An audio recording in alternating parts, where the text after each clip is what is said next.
Okay, everybody, let's do a Throwback Thursday on the way to work. This week's story is going to be about child abuse versus cultural norms. Before I get into the actual story, I'll give you a little bit of background how our department handled those calls about child abuse. They'd send out a patrol officer on the call. It was up to the patrol officer to determine whether or not the conditions were so bad that it deemed an emergency removal of the child from the home and placement in CPS. And if you did, you had to call your supervisor in. He would okay that. They would then call CPS, have somebody come out and take the kid, because back then we didn't have child seats that we could carry them in.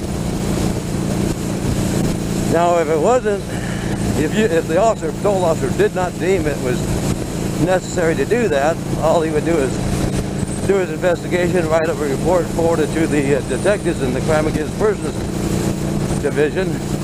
They would then do a follow-up investigation, and if they deemed it was necessary, then they would contact CPS and have the child removed from the home.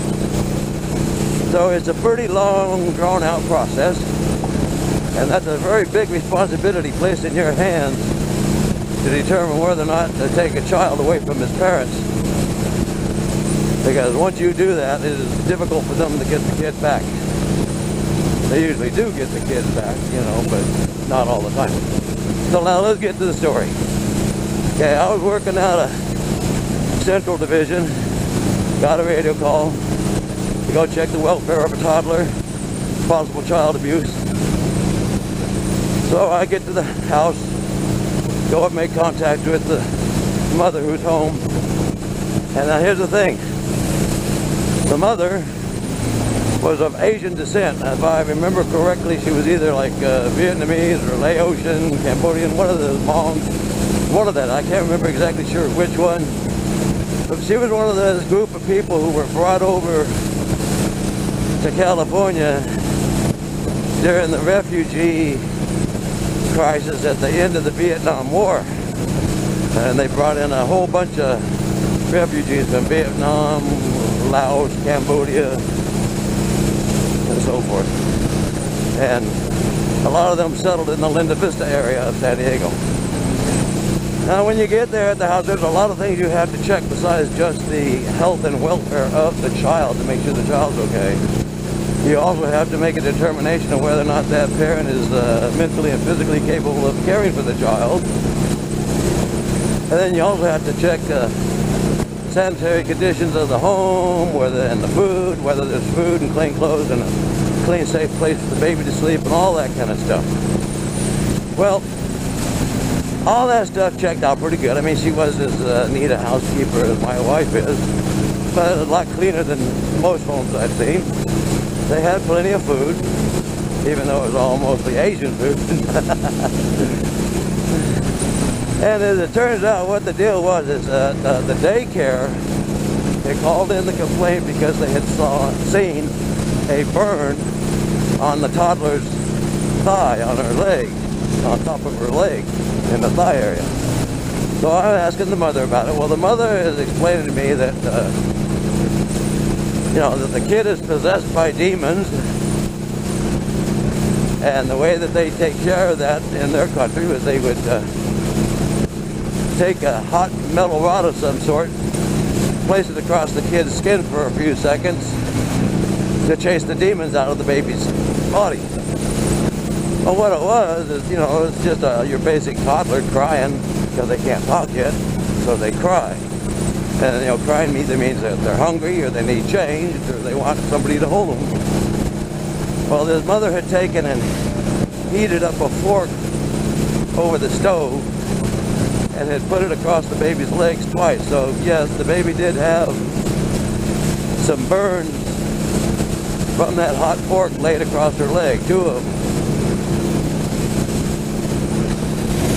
And they were on the verge of second-degree burns, But when all was said and done, and I talked to the mother and told her that that was not socially acceptable in America, and she was going to have to change her practices, even though that was acceptable in her country. and that I was going to take a report, file it with the detectives. They'd be doing a follow-up, but I was not going to take the children at this time, because I did not feel that the child's life was in danger after spending all the time with her and talking to her and having her agree and understand that, you know, she couldn't do that anymore. And so then I did up my report, filed it with the detectives, and the detectives went out and did a follow-up. And later on, talked to the detective, female detective, and she said that she agreed with me that even though it was bad, that it was not bad enough that they deemed it necessary to remove the child from the home, and that they had referred the mother to some counseling, through some county things and stuff, better ways of dealing with her toddler and so forth. But that's just one of the things that we ran into with differences in our culture and their culture when they brought in all those Vietnamese refugees. There are a lot of other things that came up with them too, that I might touch on in a later vlog. Now, some of you may not like the way I handled the call, leaving the kid there after being burnt with a hot fork. But you have to understand the restrictions that were placed on patrol officers and the heavy responsibility that the department had when it comes to taking children away from the parents. Now, were there cases where I took the kids immediately upon doing my investigation? Yes, there were. And those were cases that usually involved sexual abuse. You got to get them out of the house immediately. You don't want that to continue. But there were a lot of calls where people would call in viciously and complain, you know, because they didn't like the person's house was dirty, or they didn't think the kid was being fed right or cleaned properly and all that kind of stuff. And most of the time all they really needed is the parent just needed some training or something to know how to be a good parent.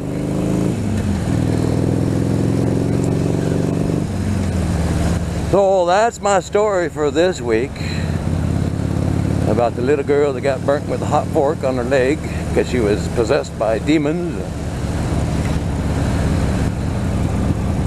I hope you all liked my story, or at least how I handled it. If you did, hit the like button, make a comment or two, and subscribe and come back again next week. That's all. Bye-bye.